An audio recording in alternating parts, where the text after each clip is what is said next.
Sənin konsertində Velizar sənə dəstək olmaq istədi. Nə mənada?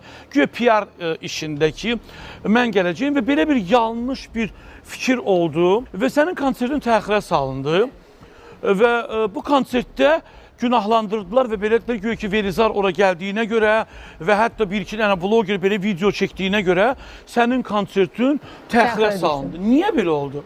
Heç bir insana görə bizim konsertimiz təxirə düşməyib, bu 100%. Əvvəl birinci biz qanuni bir dövlətdə yaşayırıq. Hansı qanunda, qaydada yazılıbdır ki, Velizar kimi insan Gəncə şəhərinə gedə bilməz, nə bilim Mingəçevirə gedə bilməz. Elə bir şey yoxdur. Konsertimizin təxirə düşməyinin səbəbkarı bizim təşkilatçımız oldu.